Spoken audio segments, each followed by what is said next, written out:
Oh.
We'll just wait for another minute or so on the top of the.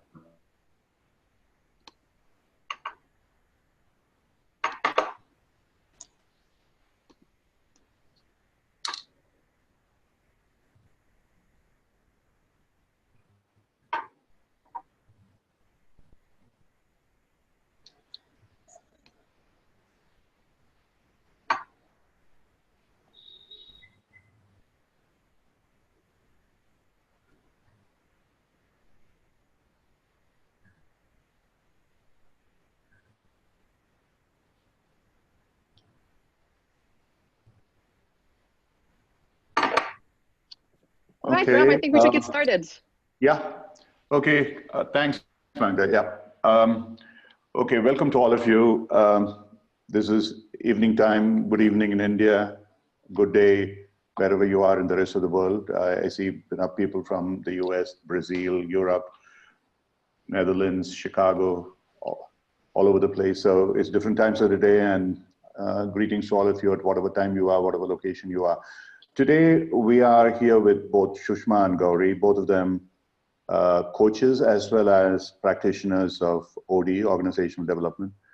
And while I'll leave them to dialogue and then present to you various aspects of OD, which are highly relevant to coaching, I just want to say it's something very, very dear to my heart for two reasons. One is I think people don't realize that coaching is a part of a larger systemic intervention of organization development. And without taking that into consideration, coaching cannot really be very effective. Those of us who have gone through some amount of OD training, even at a very, very low level, through the lab work and stuff like that, have seen the benefits of what can happen. And some of it, I'm hoping that Shushma, who's an absolute expert, she's a teacher, facilitator. She was a person who was the facilitator in the group that I went through my lab work about a year ago. It was tremendously transformative for me. And I hope that all coaches at some point in time in their coaching journey go through that kind of work and learn. And more, this is very, very relevant to the kind of systemic work that coaches are called upon to do, because individual coaching has serious limitations in terms of how it can affect the larger organization, however much it may transform the individual. It doesn't really transform the society, the system, the organization, the tribe. And one needs to know exactly what it is that one needs to go beyond that in terms of working with teams, others, and so on. So Sushma, as I know, part of what she's going to cover today is about creating that awareness within yourself, understanding self, as it was called, extremely important concept in OD, which then takes you out into the larger system and what the various processes are. So I really do not want to add more in front of someone who's an absolute expert on the subject. Shushma has been a very, very senior member of ISABS in India, probably president as far as I know, and holding senior positions out there. So many people here who may have some background in ISABs would certainly know about Sushma. So Sushma and Gauri will introduce themselves and introduce the work that they are doing and get into dialogue. So please, as the session progresses, whatever questions you have, post out there. I'll be keeping a tab on the chat box and feed them back into Sushma and Gauri. In the meantime, just want to remind you that please sign into the Coacharya YouTube channel as well as to the forum. Whatever questions are not being answered in the session because of time constraints or limitations of how to cover those subjects can all be answered in forum. Sushma and Gauri will come back into the forum. We'll provide them the links to be able to answer your questions. So please do sign up into the YouTube, coacharya.youtube.com, as well as forum.coacharya. Thank you very much. Over to you, Sushma. Over to you, Gauri. Thank you, Ram. It's quite a pleasure to be on this place and space, and that you are invited us. I think I'm quite anticipating an interesting conversation today, along with Gauri. And also I was wondering as to what is the sensation that I have just now.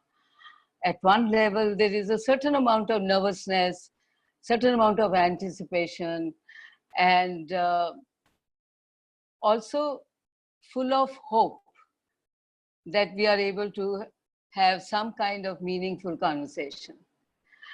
Gauri, you would like to say something before we introduce each other? In terms of sensation, I think tingling, excitement, some amount of curiosity about how this is going to unfold. That's what I'm sitting with, and feeling very enthusiastic about really engaging with so many people from across the world and see how we are going to create impact and learn with each other. That's where I am at the moment.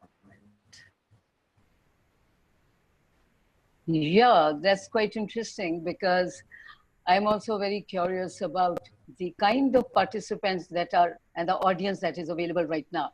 So to me, that is also very exciting. So let me say something about Gauri, and Gauri will introduce me. And so I would like to start sharing about Gauri more as a metaphor. Okay, so she's like a river which carves its own way, but never losing the focus of wanting to meet the sea and the ocean. And so therefore, she's very focused at the same time, quite adventurous in the process. And this is how she comes across to me. And I would also like to share that she has spent a number of years in various kinds of roles in organizations, starting from service industry and the banking, as part of that internal trainer, change agent, and looking at the whole product and the operations of the place. And from there, she has moved on to organization development and change. That's when I have known her for a very long time.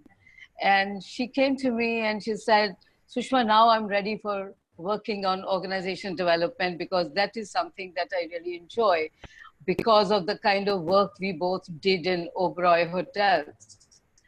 And I said, wonderful.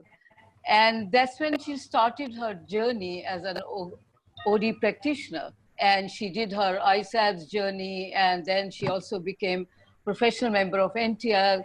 And just now she's holding many roles in ISABS, and she's also the regional coordinator for Western region. And so she brings a lot of creativity, a lot of ability to embrace ambiguity.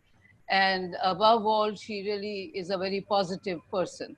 And that is what she brings to whether she's coaching or she is practicing OD.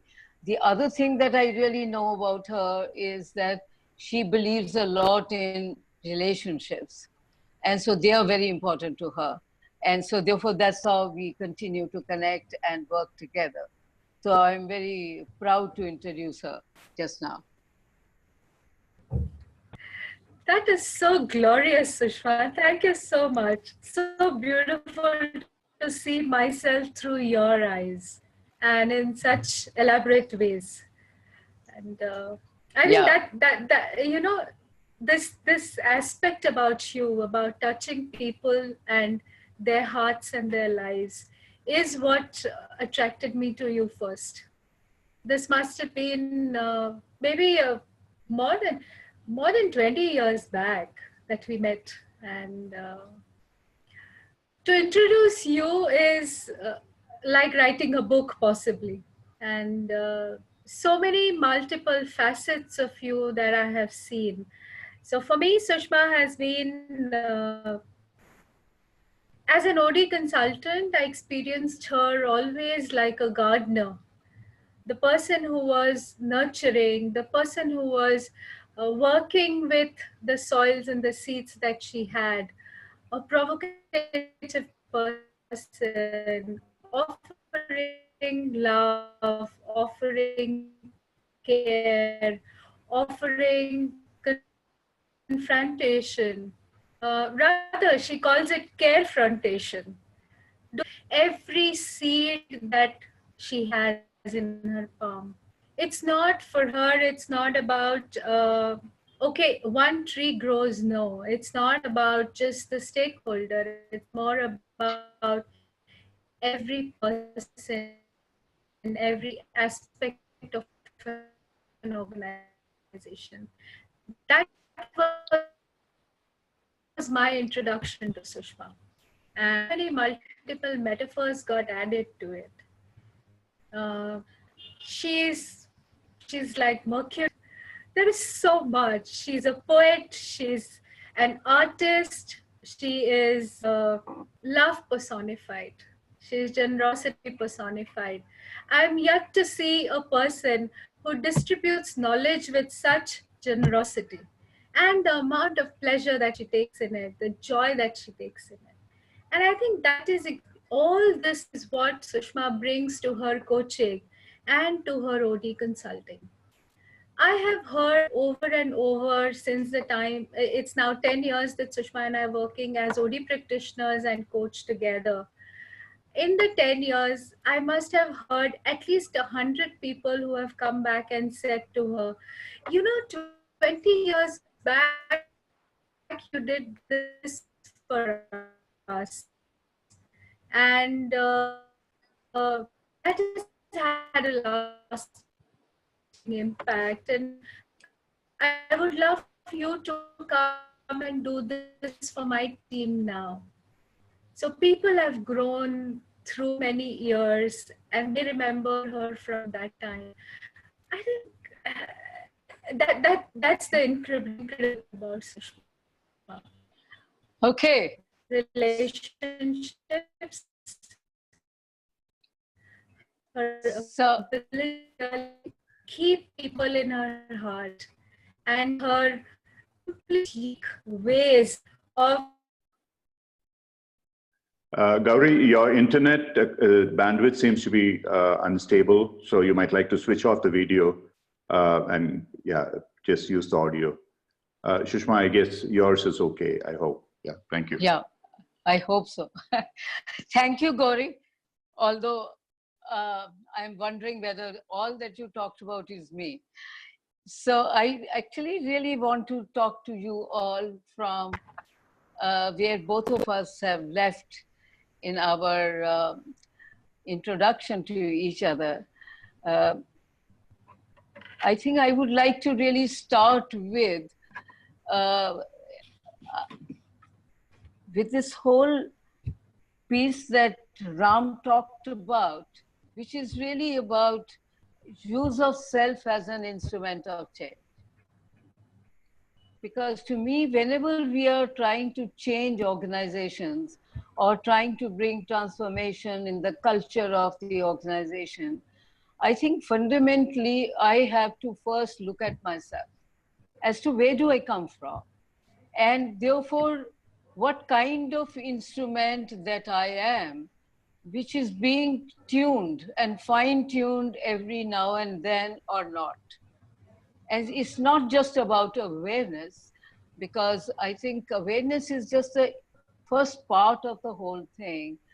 But what attracted me to OD and this experiential learning was literally what we talk about, that everything is hidden in the here and now and the feelings that we hold. And plenty of times we are not connected with our feelings, and that's where reside my own intuitiveness, my own sensing, my own ability to look at processes without any judgment. You know, just being there. Although we talk about this in coaching, when you do the certification of coaching, but I think that is still more at the level of what do we do to the other person than as to what's happening to me in the moment. And so therefore this use of self as an instrument of change is a huge process, and it needs continual dusting, bringing new lenses, becoming more aware of what my present is, what my past is, and what is the future that I'm bringing in all the time. And so therefore the presence of mind matters a lot. And so that is what I think Ram talked a little bit about human interaction lab that he attended. I think this has been, this human interaction lab is one of the magical innovations of NTR, according to me. What Kurt Lewin did in 1947 and the kind of methodology that he brought in, where we work in a circle and where there is no hierarchy. And so therefore, lot of emotions that are getting churned because the way some people are impacting us, the way we are impacting others, and what's going on. And to me, that is therefore self in interaction with others and self in interaction with group, and how therefore the group processes evolve is something amazing to hold and observe and experience, because this is something, again, one can't really tell you about how it functions and how it happens, because this is something to be experienced. But those 5 days is something that the kind of relationships that you build, the way you see the influence of yours and the impact of yours on others, and the way you experience others impacting you, and therefore new relationships that are building, and the kind of feedback that you get in the here and now, which that feedback is not available anywhere else. Because this is what you are doing it right now that you get the feedback on. So to me, that use of self as an instrument of change, and the HI lab, which we call as Human Interaction Lab, is something that both ISABs and NTL do, and that's our core competence. And it's a signature work that NTL does, and it is still as relevant as ever before, because today it's even more relevant because there is complexity in this VUCA world, which is very extremely uncertain, volatile, and there is ambiguity and there is a complexity, and the lab is all that. There's nothing that can give you direction as to what to do. It is only what you feel in the moment, and therefore you go with that, because there is no authority figure which is giving you a direction, which is what we are used to. So maybe Gauri, you can add some of your experience of HI lab and how we facilitate as a facilitator, both as also as a participant. So a few words would be good on this. Sure. I will certainly add something more on the HI lab, Sushma, like you said. But I also have a question as I listen to you. and it is connected more with the whole process today of, you know, OD and coaching and HI labs and its interconnection. So this whole piece about the here and now, you spoke about sitting in a circle, not having hierarchies. You spoke also about recognizing our own feelings and therefore recognizing what are my beliefs, assumptions, what are the boundaries, what are the barriers, how does it work. So I'm curious to hear from you, how do you see these interconnections? Okay, that's a good question. So I think for that we'll have to go back to the history of NTL, because that's how Kurt Lewin started the process and came up, innovated this methodology. Because after the Second World War, when he was running some group and the group in a circle and were talking, he didn't know what he was doing or what was unfolding. But in the evening when the faculty met and they were talking about what happened in the daytime in the group, some of the people who were passing by, they listened and they asked whether they could sit down there, and they did not agree with some of the observations, whatever somebody was saying about those persons. And they said, no, no, no, this is not how it unfolded. This is what I was feeling. And so, and that perked up Kurt Lewin in a big way. And he thought this is something very beautiful because there are many perspectives of the same thing. So even as a coach and coachee, it's not just the two perspectives that we have. There are many perspectives that the other stakeholders have of that. And therefore, when we do an organization development process, at that time, you know, you are bringing in many, many perspectives because your coaching of one leader itself impacts the whole system. Because if he's able to change from a very autocratic leader, let's say, and become very empowering leader, and that has a very infectious effect, because suddenly people start seeing it differently and they start learning. And this is my experience with various work that I've done when I have done coaching for the CEO and also the top management. Actually, I was surprised the OD work became so much easier because within 6 months, we were able to bring change in the culture of the place, okay? So going back to Kurt Lewin's process is that next day, actually more and people joined in and all of them started participating. That's how this whole idea of T group or sensitivity training that came up.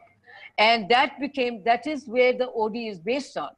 That there are certain things happen when we come together, there are certain relationships that get formed, there are certain blocks that happen, there are certain influences that take place, which bring up our very nascent nature. And so that's how, from that there is a connection, and that's how the OD process actually emerged much later, with so many other Carl Roger and many other people joining in. But but to me, the connection of this HI lab is, by the way, a mandatory process for becoming an OD practitioner. Right. And recognizing the fact that self, it's like Gandhi said, you know, be the change that you want to see in the world. It's something of that kind. Yeah. True. And I'm reminded of my personal experience of after doing the first HI lab. I was fresh out of MBA college. I had just joined Oberoi Hotels, and you know that we were working on a transformation, culture transformation at the Oberoi Hotels. I was chosen as one of the internal change agents at that time. And the first thing that I did was attend an HI lab. And honestly, I didn't know what happened in the HI lab. But I think I imbibed a lot of things. I took a lot of feedback. a lot of things that people shared back with me in terms of how they experienced me. I also carried the experience of, how authority impacted me, how I held my power with other people, with different kind of people. And all these experiences, some consciously, some unconsciously, spilled over into the work that I was doing.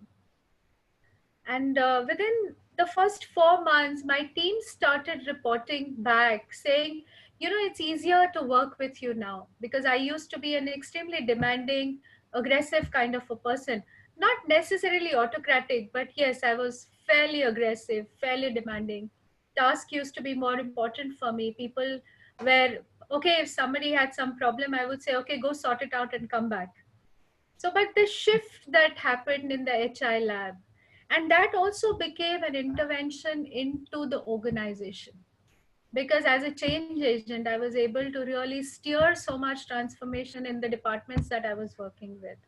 Working with the labor unions was not easy, but recognizing how I hold power with different people, recognizing how I respond to authority and hold my authority, became such a huge input into what we were doing at Oberoi Hotels. And Yeah. the connection between just one person and who could influence a group of about 600 people, because between housekeeping and laundry there were 600 people that I was influencing as an internal change agent, and it made such a big difference at that time. Yeah, thank you for sharing that. And so what I want to really say is, as a coaches, uh, I cannot emphasize enough how important it is for us to continue our learning and to discover what's going on for me, and therefore how I am coaching and how aware I am of the background that is really there for the person that I'm coaching and the kind of background that I come from. So plenty of times, we imbibe a coaching certificate in a way that we know the techniques of doing things. But when something new emerges in the process, we continue to hold on to the techniques rather than get into the process, and therefore discover as to what is scaring me in that, rather than stay with the tested processes. And so therefore, to me, as earlier we said, that OD is a larger perspective. So I like to share as to how, when I started to coach one CEO, and how much he changed because of that. And then the whole team of top guys, they started to take me as a coach. So we started working with them as a team plus as an individual coaches. And therefore, the way they impacted the culture of their own groups and functions is where the change really took place. Because of, so to me, I considered in this particular space, my coaching was the best intervention, change and transformation, because the transformation took place for these leaders. And therefore and they created a very important relationship with me of trust, how to bring things. So to me, coaching is one of the great interventions, especially if you do it with the top management. But to do it with the top management, you need to understand and go through an OD process so that the people will engage you on that.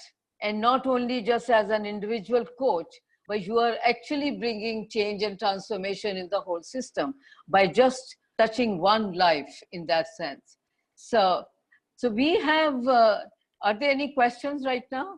Yeah, Sushma, there were a couple of questions. One was from Anuradha, who had asked whether the organization and OD changes can happen in 6 months. And my answer is that 6 months is probably the minimum that you need to even see changes.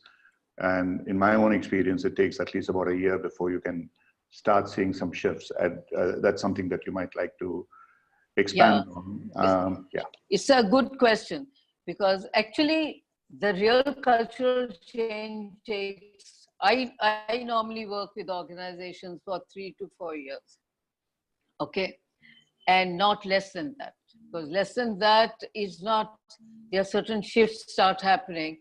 But if you really are interested in changing the culture and you want to have a new vision and you have a new dream and you want to really tap into the potentials of people, then it requires much more. But what I was talking about was that I have been working as an OD practitioner for the last almost 30 years. And I must have worked with almost all kinds of industry, both in India and abroad.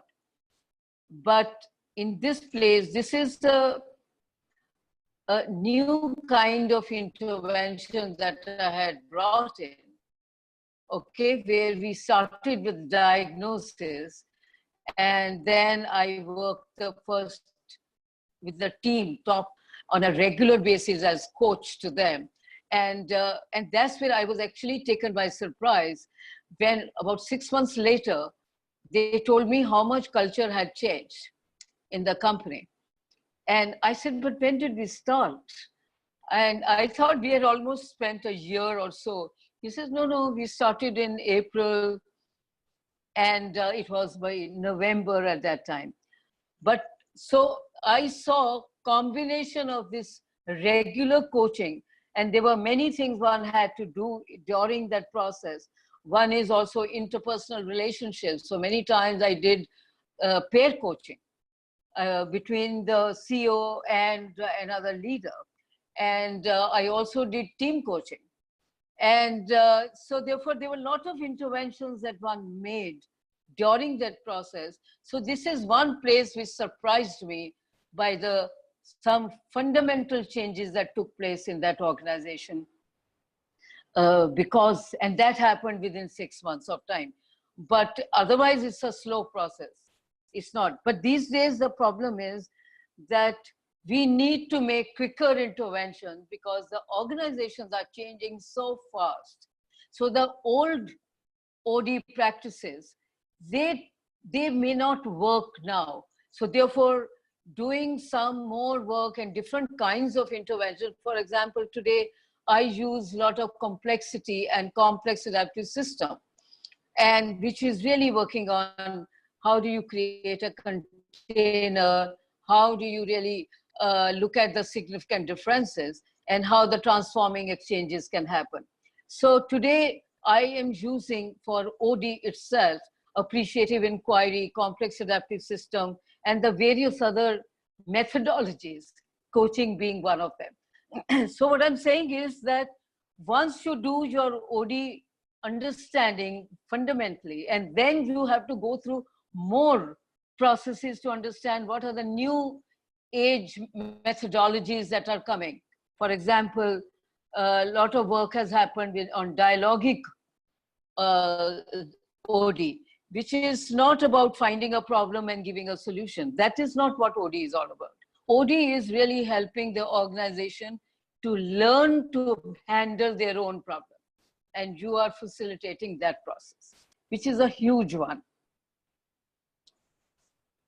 Sushma, I think one of the questions that has come up, Mirel has asked a question which I used to have a lot of confusion on this. Just to understand, everybody talks about OD, but no one knows what OD is. It's many things to many people, different things to different people. Coaching is a part of it. There could be appreciative inquiry, as you said, and complex systems analysis, all that. So can you go into a little bit more detail into what is OD? What is OD and what are the techniques, what are the processes that come within that? And before that, I just want to make this point, and I think Anuradha said, Gauri said that earlier. For me, when I attended HI, which was less than a year ago for the first time, and I had no exposure to it, and I was in this group, I was the oldest, as many of these groups that I go to. And the fact that I was an MCC coach or whatever label that I carried, or my background was in business, having built billion-dollar organizations and all that stuff. Didn't matter a damn. I was in a group of people who knew nothing about me. I was just another person sitting out there. And believe you me, the 5 days, the first 3 days were absolutely torturous. It was painful. And that pain was necessary for a transformation. Many of you, last few days, people like Alan Seal, Leon Vanderpoel, and others have talked about transformation. And it seems so simple. The transformation does not happen without someone dying. Pain. It's actually a death. And that is what happens in a transformation. Are you willing to let go? Are you willing to let your ego die? Are you then willing to embrace other people? And Alan Seal made a point about things happen in the space, not just you and the other person, but in the space between you and the other person. That's very true. And that is where the sharing and the feedback becomes extremely powerful. And today in coaching, to reach mastery level, we keep telling people, unless the coach is able to share what the coach feels inside, like what Sushma was saying, and what happens in an HI lab, it doesn't help. And that is where you really build trust. So I'll leave it at that. And it was a phenomenally powerful experience. I'm not sure I would want to do another HI lab again. That's at a different point. But that one was an amazingly powerful transformation process for me.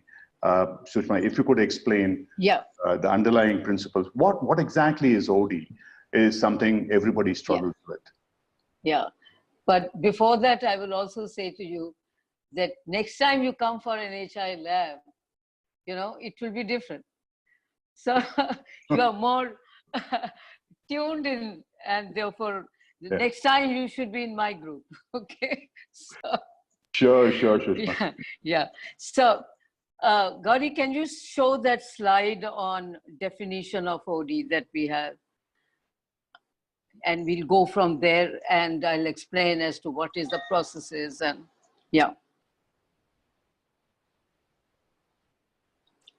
Can we show the slide? Sure, I'll do that. Yeah. Just give me a moment. Let me pull the slide up. Okay, it will take time.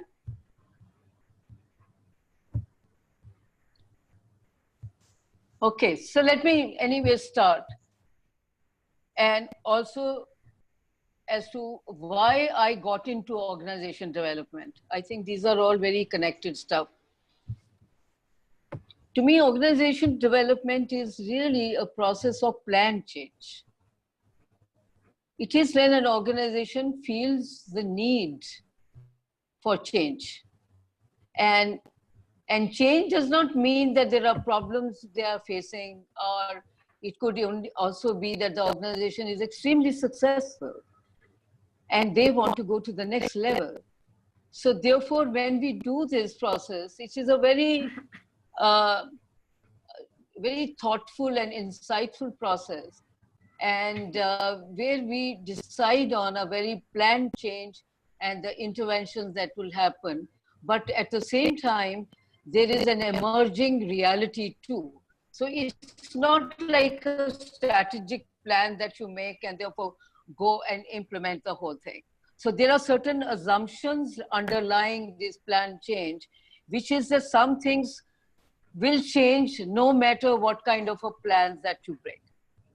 And that you need to be looking at the processes that are emerging and therefore designing interventions on the go.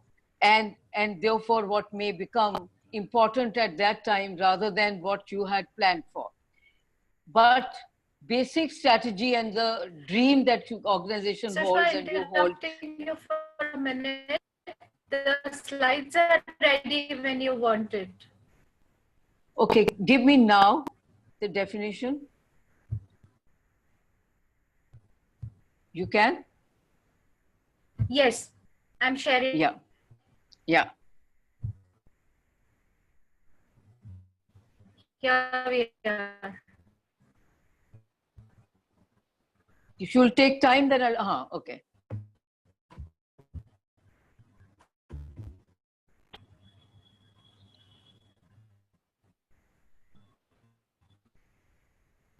Sushma, there is also a question on what is the difference between OB and OD and what exactly an HI lab is? Yeah. So organization development is a larger perspective. For example, is a deliberately planned effort to increase an organization's relevance and vitality, as well as viability.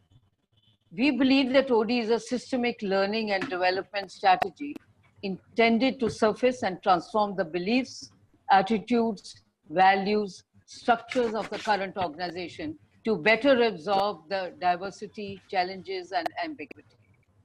That's what the definition is.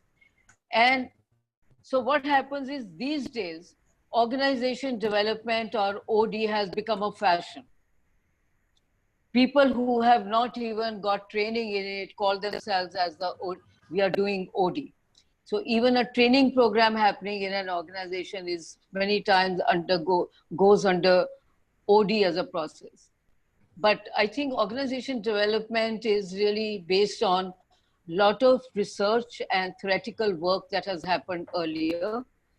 And so therefore part of our understanding of OD today is based on Carl Rogers' work, Edgar Schein's work, various of these Kurt Lewin's work.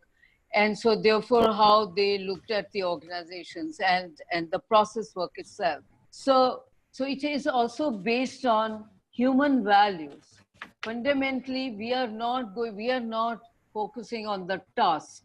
We are focusing on the process of doing the task, because we are actually trying to bring human values into play rather than just the task and outcomes of the task. And so therefore it becomes very important as to how people build relationships, what kind of relationships are happening, what kind of energy is there in the group. So first part is really entry into an organization, okay? And so therefore, when we enter into I enter into an organization, the first contact is an intervention, okay? Even when I just first talk to the CEO or HR head or whoever it is. And at that time, it is very important as to that I'm not going in there with my own models or concepts or my own technologies and techniques. I am there just as a pure blotting paper to absorb what they are saying. And therefore the trust building at that time becomes most important thing, that people are ready to really talk to you and they want to do something about the organization and they are really interested. So for example, sometimes at that stage itself, I have rejected an assignment because I asked a question to CEO that would you be willing to receive feedback yourself? And he said, no, the problem lies everywhere else, not with me. And I said, then I can't do any work here, okay? Because unless you are ready to also go through the process, it's not about changing something else. And hence it is very important. So what we really do is, so after the entry and the contract writing, so in contract, you have to be very clear. It is similar to what we do also in coaching. In coaching, we also draw a contract as to what we will be achieving, what will happen, especially in executive coaching and performance coaching. It's very clear. But here it is not just this, which is at a much larger system level. What changes, if it is culture, then what are the values that are operating today and why they want to change the culture? Or what are the issues that they are really facing? Or what is the vision they have right now? And hence, what is the current reality that is not really helping them to move towards what they want to achieve? So all this gets written down in the contract. And after that, I start doing what we call as sensing and diagnosing the organization. It's mostly discovery phase. Earlier, it was called as a diagnosis, but today we don't call it as diagnosis because it's not a ill system. It's not system which is sick. And therefore we have to do like in the medical profession, we have to do a diagnosis and then we make the intervention. So we want to sense as to what's going on, and we want to sense and discover the system. And so therefore, the process that happens there is we do one-on-one conversations, we do focus group conversations, we might use some questionnaire, but not necessarily, because our sensing is very important. We listen to the stories of people, we attend meetings of theirs, what's going on, how do they conduct their meetings? And therefore, that is what gives us whole lot of data about from different levels of the system, not only just one level of the system. And that's after that we share with the system organization that this is our finding. Really, we decide that this is what we want to move into. And then we design some of the interventions, which I'll talk about later. Does this make sense? Yeah, Sharma, let me just paraphrase for some of the stuff that I see on the chat box. One of the things that came up for me was in the work that I do as a coach, more and more now, because I work in the systemic space, the work automatically involves something that would be called OD. And I would have been completely ill-prepared to handle any of it had I not had some kind of an awareness of OD. Sure. Based on the last few years that I worked with NTL as well, and more recently their child lab. One of the things that I found when you said it resonated for me, what you need is a first level assessment of where the organization is to be able to understand, even as you said, the organization is successful and moving forward. Essentially, what is it the organization moving towards? One of the things I found, and I don't want to name the particular tool, it talks about, almost like you said, a diagnostic. It talks about the health level as an illness level in different words of where the organization is. Automatically, therefore, the whole approach is that the organization is suffering, the organization is ill, and then there are attributes which are added to it in terms of communication is lacking and so on and so forth. Then I'm not promoting it in any way, but 2 days from now, Ashok Malhotra will be here with his EUM process. And I found it tremendously refreshing because it was very different in terms of looking at an individual and organizational aspect. And there was nothing about this organization is ill or good or whatever it is. This is what it is. And that is OD. It is here and now. This is in the present moment. This is where it is. And then based on that, you decide where you wish to go. I just would like you to dwell on it a little bit. And also, when somebody has asked, which is a very, very good question, very often, I find it completely confusing when they talk about the 5 attributes of OB and so on and so forth. What is really the difference between OD and OB? Is OB part of OD? Or how does that work? Maybe you would like to elaborate on that.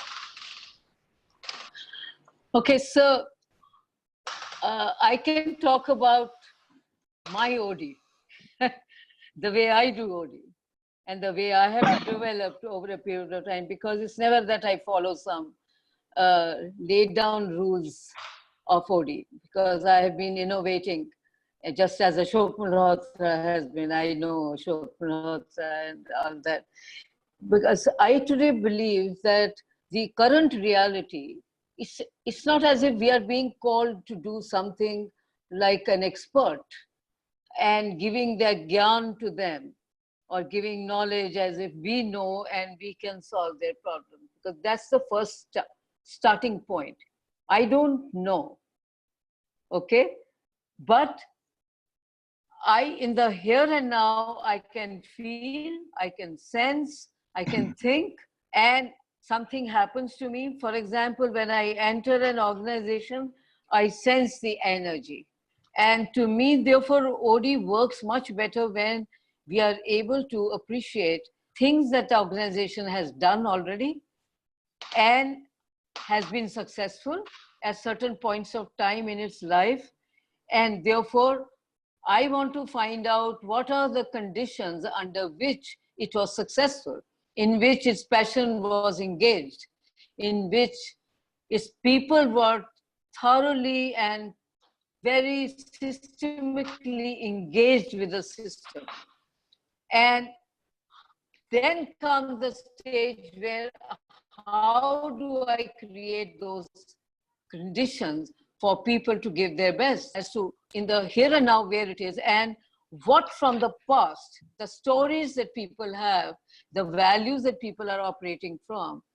And there are certain stories which are very powerful stories of that system, even if it has today not doing very well. So I want to listen to those stories, and therefore, how do we find the life-giving forces there, and how will we take those, something that has happened very well for the organization, how do we take that forward? Because people don't want to just forget their past. There's something they have done very well, they're very proud of. And so therefore, how do you take that forward?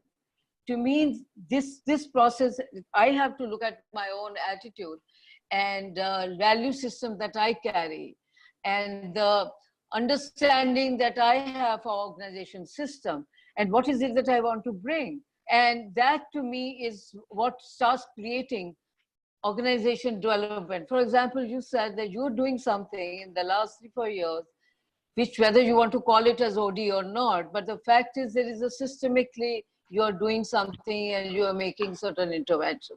That's also OD, sure. But as long as you're clear on what you really want to do. So Gauri, you want to add something in this? So Sushma, I dropped out in between because my connection was lost. But Okay. what I'm picking up is possibly you're sharing how we use appreciative inquiry in the work that we do with OD. Am I right on that?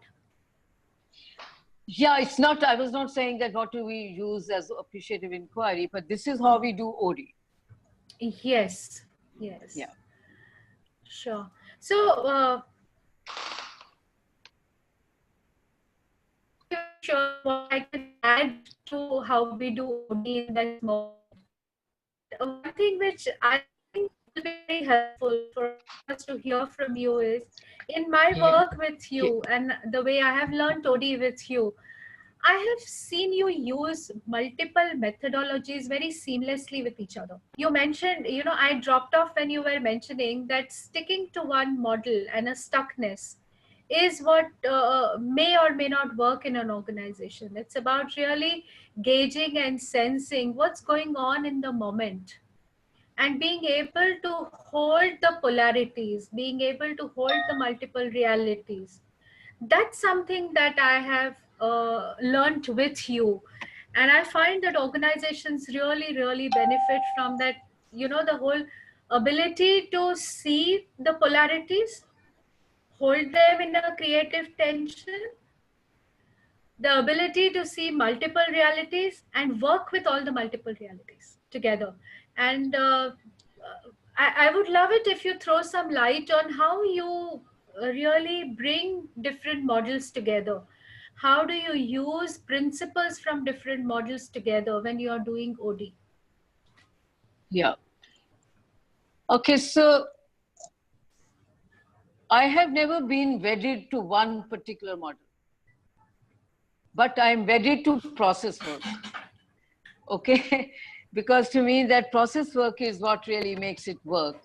And so that helps me intuitively to do the sensing and my own diagnosis and say that this is what will be needed here.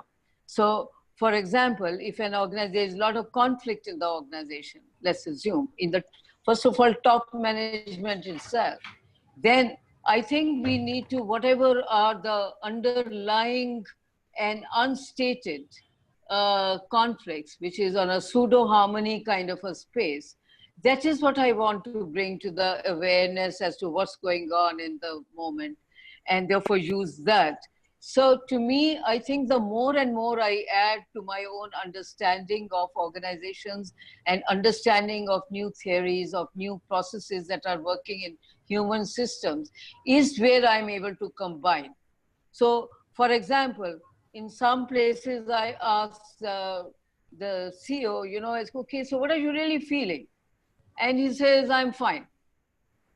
And although there's a lot of feedback that is coming to him, So at that moment, it's very important for me to confront in a way where people feel held and at the same time authenticity is happening. Because the way I behave and the way I operate, to me, that is what opens, you know, and that is, if I am relating with people, then that's what people start picking up and they start to share from that angle. So to my mind, Ram, your question that there's OD and OD. So for example, in the earlier years of my life, sometimes I would get a lot of training assignment. So I did for one very large oil company. So I was doing a lot of training for their leaders, young leaders and senior leaders. So after doing about 15, 20 programs, patterns of the organization emerged for me, okay? As what's going on here, what's missing in the system, and what is it that people are desiring to have. And so I asked for an appointment with the HR director.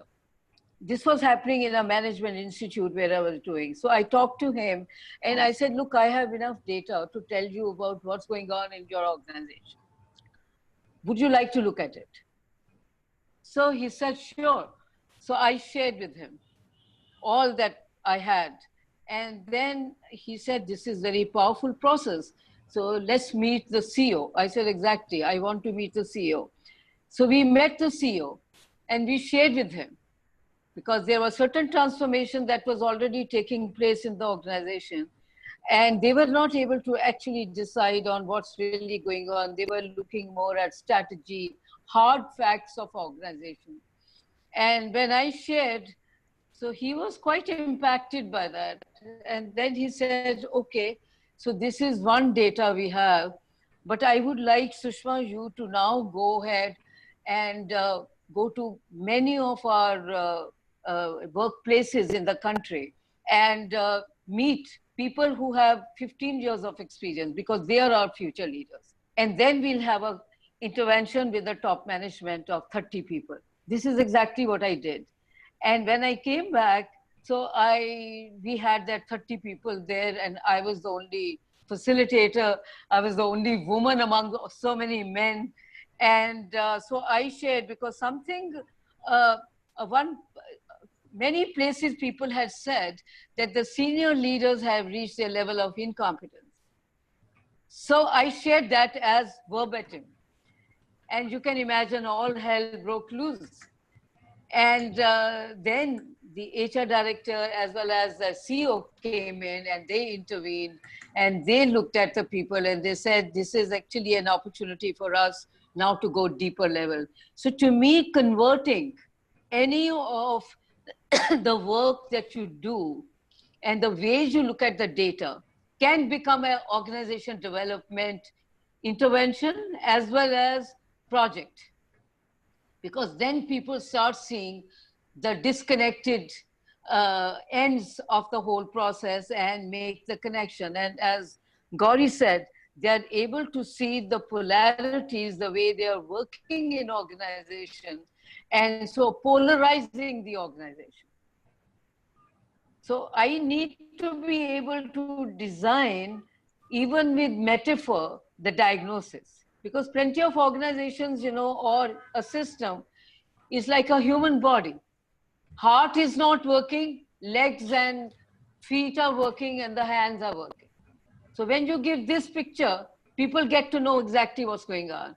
So that's what really happens, that, you know, you are looking at it from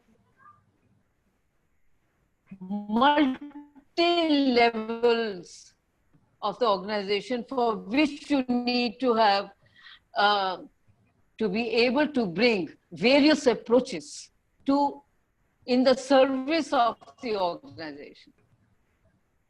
Not something that if I don't know something, I don't know how to handle it. That's when I get into a peer consulting or a shadow consulting with some friends of mine. I will talk to them, then they give ideas, I'll put it in a group. So I'm open enough to say, I don't know. And I'm vulnerable here. I'm also very comfortable in telling the organization that I don't know. This to me is a part of process, part of self-awareness, part of how it will impact. And therefore you find a lot of people coming up, they feel empowered and they become your partners in bringing the change from the organization, from internal processes. Because you're not going with this kind of a thought that I know everything and I'm going to transform the world. Sorry, that doesn't work. Yeah? Sushma, what is really the tangible, measurable outcome of an OD? Because today's world is the world which looks at numbers, which looks at hard facts, which looks at profitability, the top line, bottom line. In your experience, how has OD contributed to the business goals or the growth aspirations of different organizations? Just a couple of things. One is the pre and post, deciding on the kind of criteria that you want to see. Okay? And so therefore that criteria, based on that, you create your own measurable processes along with the organization, some members of the organization. And second is that ongoing review and ongoing feedback as a process between the external consultant and the internal change agents, as well as the CEO and whoever are the stakeholders. So I normally try to create a change management OD team, some members from the organization and some members us. So sometimes we have gone and collected stories of people, what changes have happened. Sometimes the organization has continued to engage me. And once I asked them, I said, you don't believe in human processes. Why do you continue to engage me?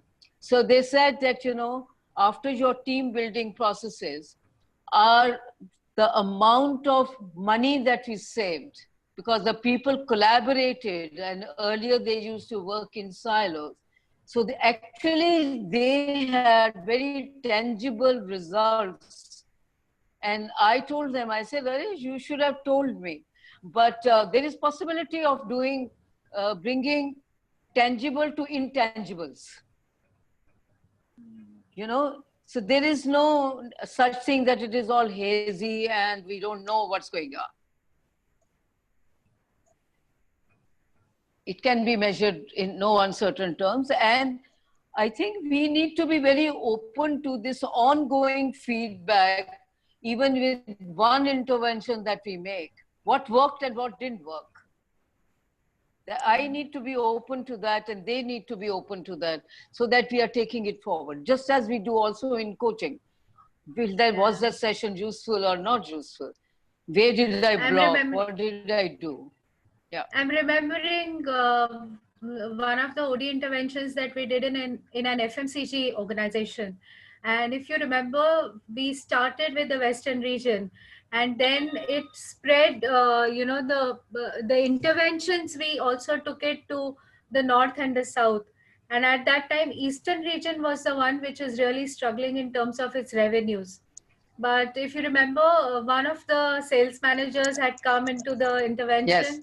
He took appreciative inquiry back, the OD interventions back into his region, and how the sales catapulted in the year.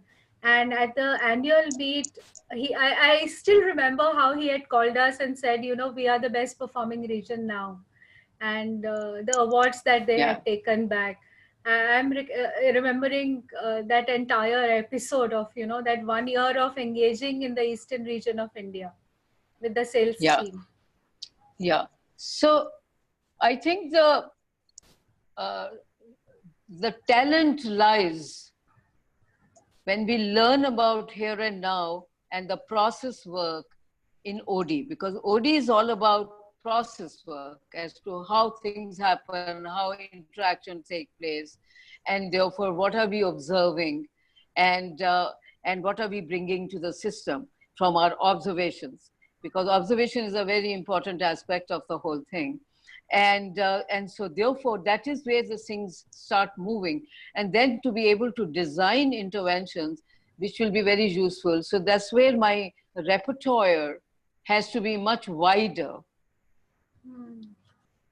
Or I need to include those people who will bring that kind of expertise, rather than just working alone. You know, this sounds to me like you need to be a general practitioner.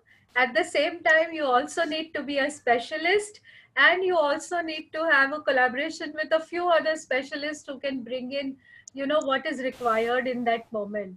So to me, therefore, it sounds that sensing and discovery, or sensing and diagnosis, is really at the core of whether it is the human interaction lab, that's HI lab, or whether it is organization development, or whether it is coaching. So as an OD consultant or a coach, Sushma, sorry to interrupt. becomes important. There's a question on, when you keep talking about appreciative inquiry, I think there are many people here who may not be conversant with what appreciative inquiry is. Maybe a little bit on what it is. Yeah, I will tell you. So appreciative inquiry is a process that was developed by David Cooper Ryder. It's somewhere in 1987, 88. And because most of the time, we all are wired with our left brain to look at what is not working, and therefore trying to find ways to set that right. And this was a new approach to look at as to what is working in a system. Because in every system, something is working.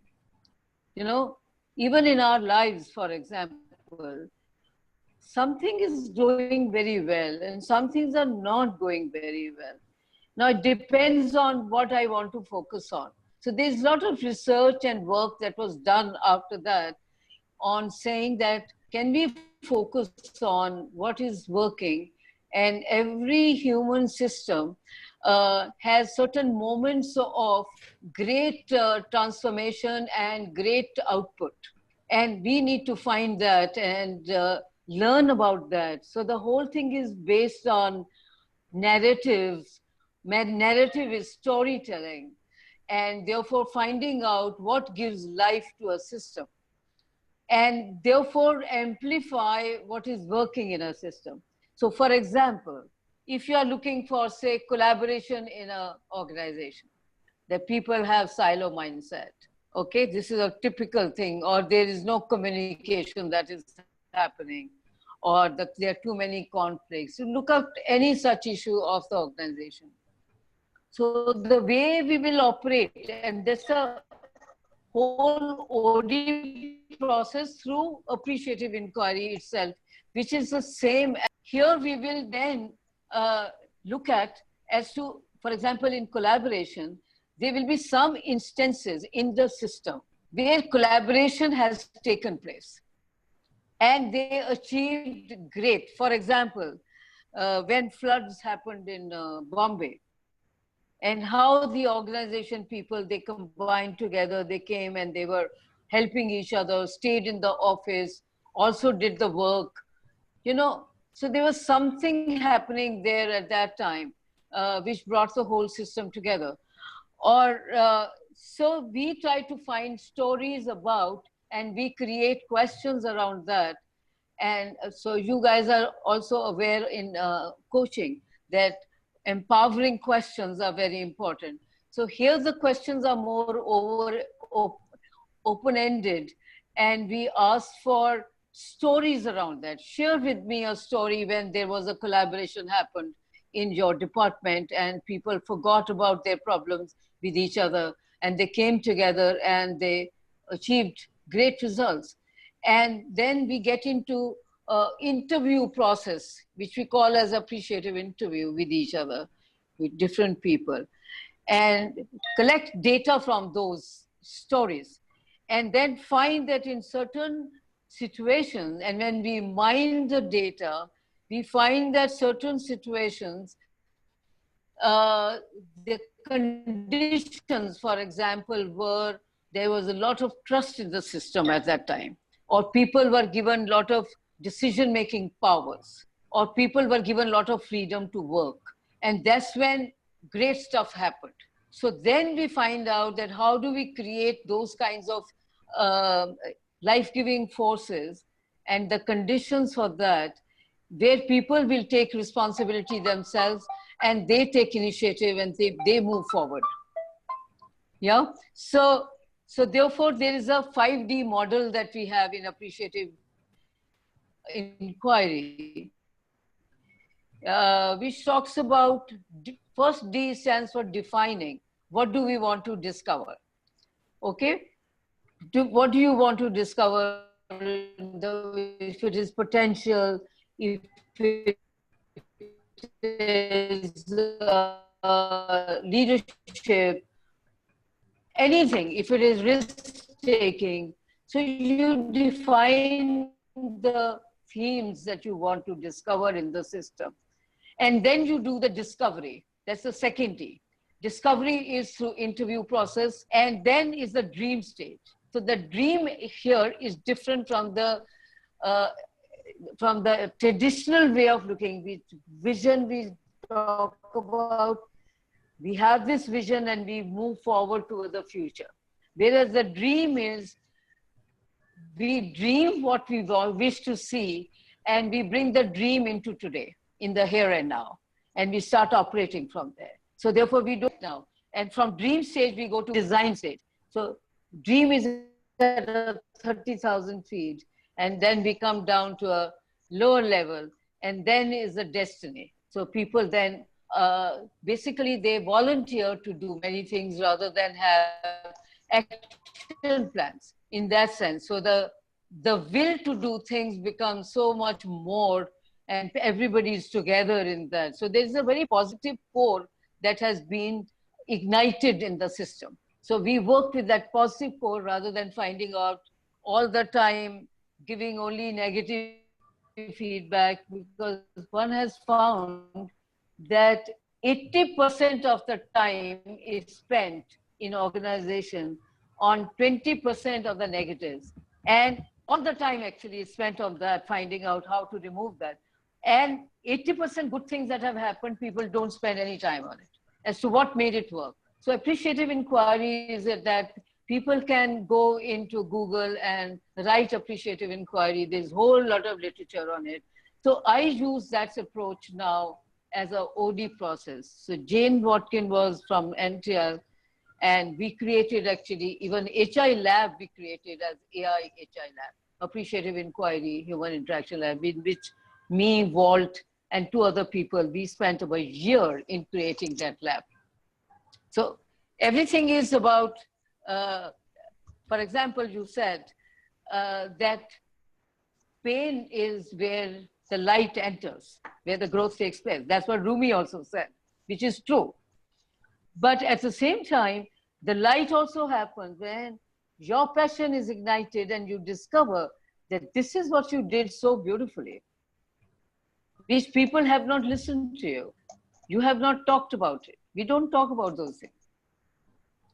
So this appreciative inquiry has become a new approach based on positive psychology, and what it is based also on halo effect, like My Fair Lady. You know, if you believe something, you will see it. That's the philosophy. Not when I see it, I believe it. And it's a philosophy of life. So OD doing it through this process, the change is faster.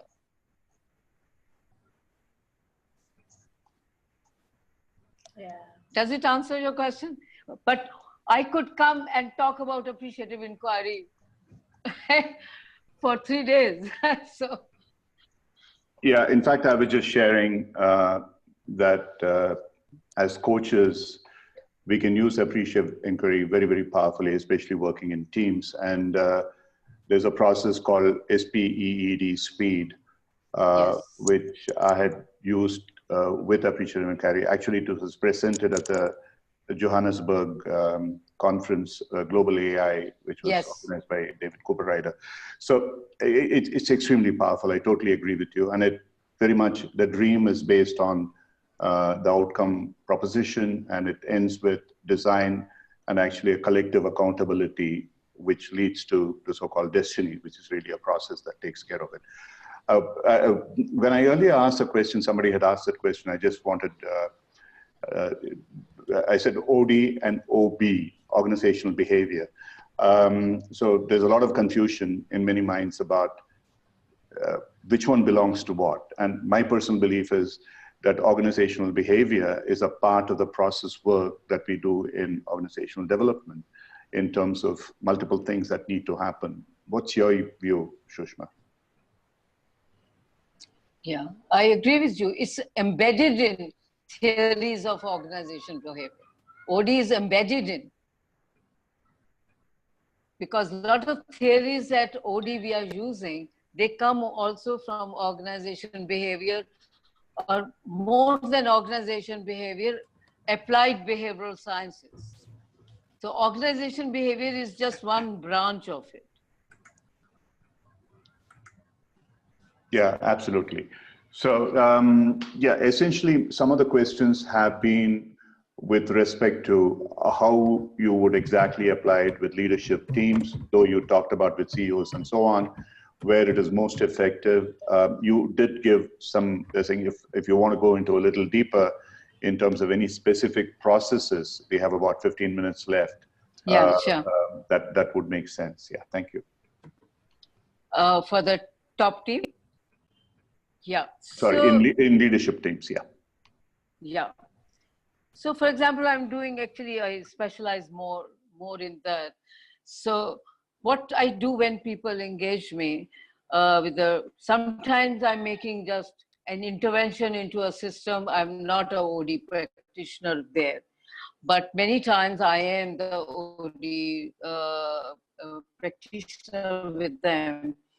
And so what happens is that my first conversation happens with the CEO as to what he's seeing and what is the issues he's grappling with, what are the challenges he finds within his top team. Okay, so after listening to him and therefore the kind of vision they have, and he finds that there is many people have joined in.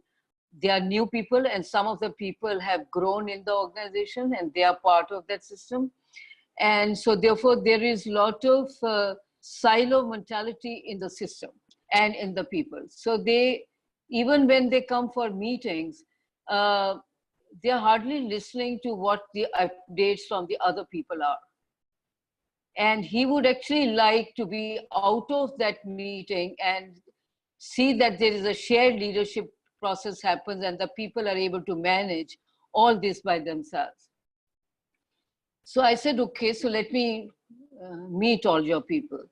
So then what I do is I have one-on-one conversation with all their 10 to 11 people, which doesn't remain as 1 hour kind of a thing. So I am actually using a lot of parts of appreciative inquiry in that, where I'm asking their stories, who they are, what are their value system, what is energizing them in the system, what is de-energizing them in the system, and what attracted them into this organization, and why are they there? And why wouldn't they resign if there are a lot of issues? What's going on? I ask very provocative questions because I think I am the perturber in the system. And so therefore I bring a voice that doesn't exist there. Because if I was to bring the same voice, then I'm not needed. So my presence is itself brings in certain processes which make people start to reflect. So I don't share what my findings are. We have an offsite then. But this conversation was more for designing my program of offsite so that I know who these people are, what do we need to do. I already have some ideas about what CEO wants to achieve, where I'm using many kinds of, there's a lot of work that happens where, like an HI lab, where people actually start giving each other feedback, what they see happening and why they are getting blocked with the other person. But with that, we have to do some work in the beginning where they learn to connect with each other, because there is also no connection that is happening. So with that, and my first process is with the CEO himself. I would give feedback to him. And I may use some questionnaire, like learning style inventory or whatever, different kinds of things, whatever may be needed or some model that I might think is required. And but what I have found is when people learn to give authentic feedback to each other and they share their feelings with each other, is when the change starts happening. So by the end of the second day, if it's a 2-day program, there's a lot of shifts that happen in people. First of all, they start feeling much more open with each other.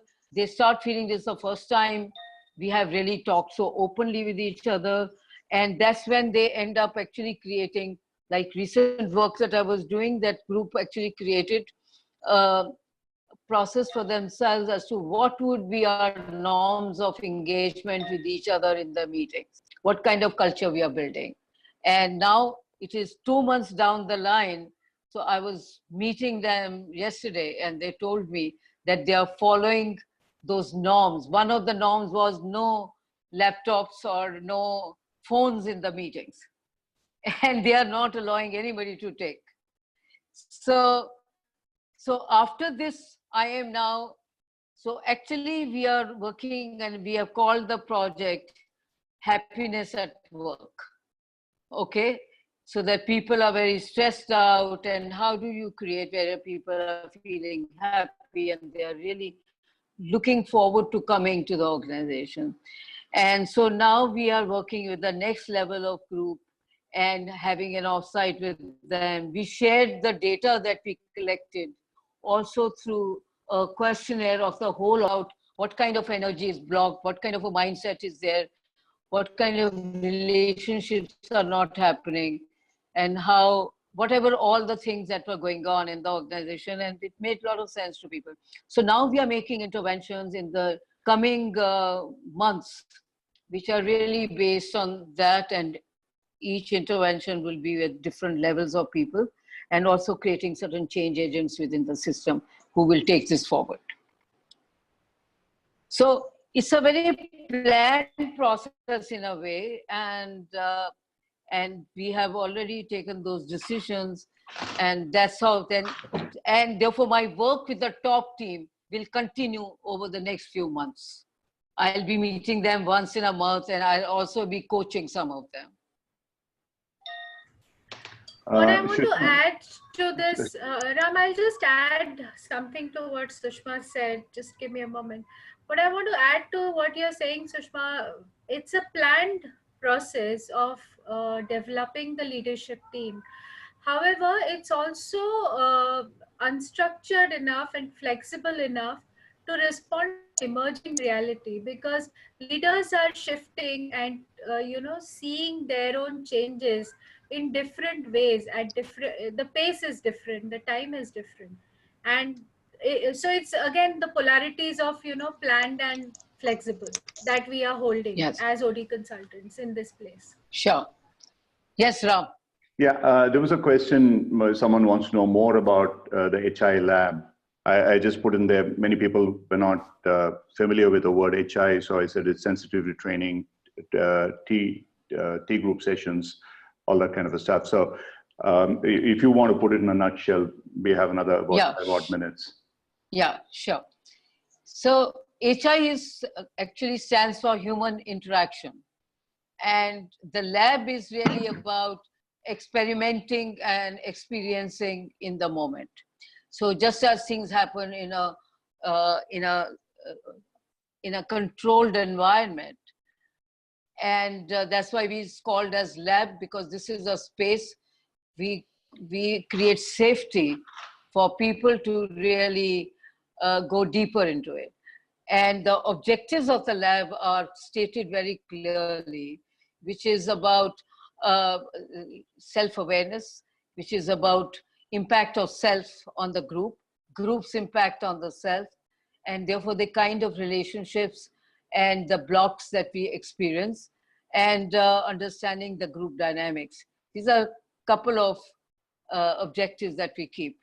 And therefore learning about how the self interacts with the system and what happens. And that is what HI, and what what happens is really, it's a unstructured space. By unstructured, I mean is the facilitator is not deciding on what to do, how to do, when to do. We just make a statement that this is your space, this, you know, the objectives, and we do share a little bit about what helps to work in this space, which is not to work from there and then and bringing stories of the past, but being in the here and now. And what also helps is to connect with the feelings and work from feelings rather than intellectualization of things. And therefore our interventions would come from there. And therefore things start happening. Initially people don't know what to do, how to do. Then somebody or the other starts. So it's a very ambiguous space for people because people are used to being given instructions. And the idea is that everybody is capable of creating something for themselves and using their freedom to do things that they want to do. And therefore, how does a group make such decisions?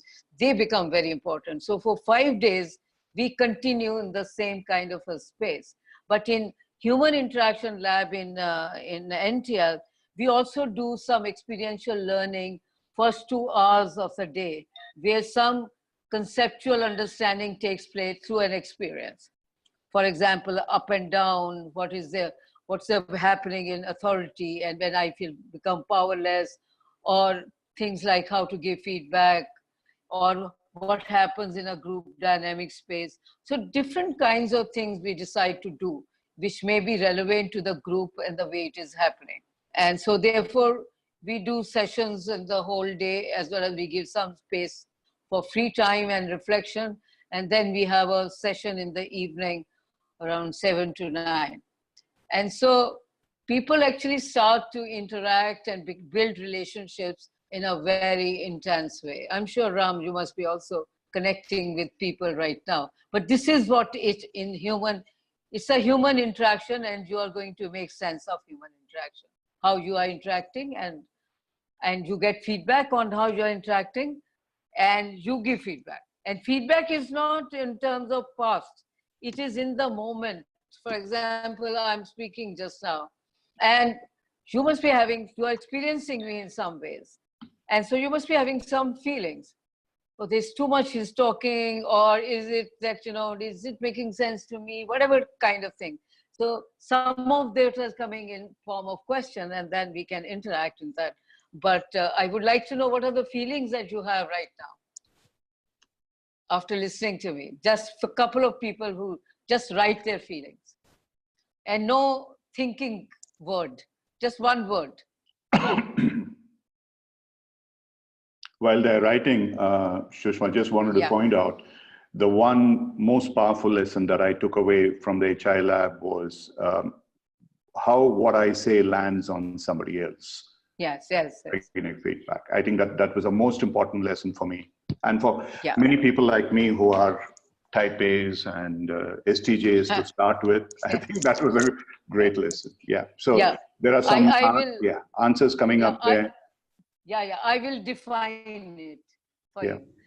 It is my intention, the gap between my intention and the impact. Yeah, truly, very well put. Yeah, brilliant. That is where the whole thing is. And therefore the congruence and incongruence between. Yeah, true. Thank you. So many things are coming up here: depth, insightful, experience, expertise, curious, sensitive, caring. Yeah. Okay, so one last piece that I would like to say, and which is that from NTL, we offer OD certificates, and there are also some open programs, about 7 of them, that are offered. and therefore you could choose to do, and this program is also happening in India from NTL as well as in UK. So you can go to attend anywhere and do this program, and that would be very good. So we have some slides and I can send it to you. So we have some independent courses which is called Theory and Practice of OD, Diagnosing Organizations with Impact, Group Process Consulting, Facilitating Strategic Planning, Leading with Agility, Facilitating and Managing Complex Adaptive Change, and Strategic Intervention.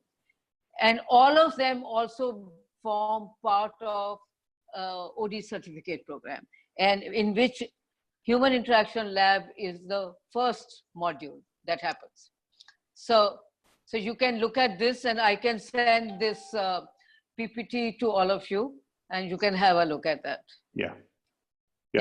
Thanks a lot, Sushma. Yeah, so if you send it to us, Magda and I, we will share it and we'll put it up in the forum. And also I request all the audience, whoever have more questions, to put your questions on the forum, and we will share the link with you, both Sushma and Gauri. You can answer that.